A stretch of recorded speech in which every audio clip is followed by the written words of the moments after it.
పాలపిట్టను చూడ్డానికి వెళ్ళిన తర్వాత అక్కడ దసరా టైంలో జొన్న కంకులు కాసేవి.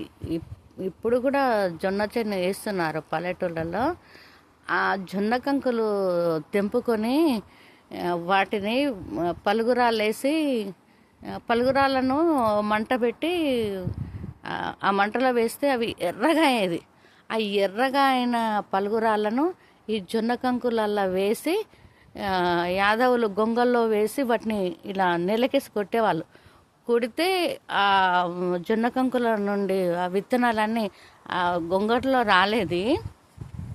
అవి తింటే ఎంత అద్భుతంగా ఉండేదో అసలు. ఆ రుచి ఇప్పటి పిల్లలకు ఏ వంటలో తెలియదు. ఈ పిజ్జాలు బర్గర్లే కాదు, ఎంత రుచికరమైన వంట వండుకున్నా కూడా ఆ టేస్ట్ మాత్రం ఈ జన్మలో ఎవరికీ తెలియవచ్చు. అవి ఆ రుచులన్నీ మాకే తెలుసు. ఇప్పటి పిల్లలకైతే తెలియదు. అవి వాటిని పిష్కిళ్ళు అనేవాళ్ళు. మాకైతే చుట్టూ యాదవులు ఉన్నారు కాబట్టి అవి తీసుకొచ్చి పెట్టేవాళ్ళు.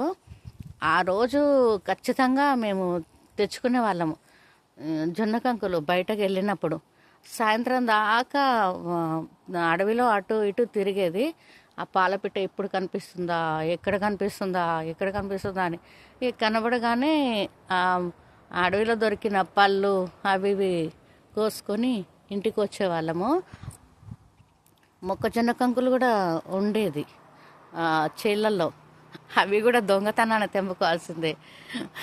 తెంపుకొని ఇంటికి వచ్చేవాళ్ళము. చిన్ననాటి ముచ్చట్లు మళ్ళీ మాట్లాడుకుందాం ఫ్రెండ్స్.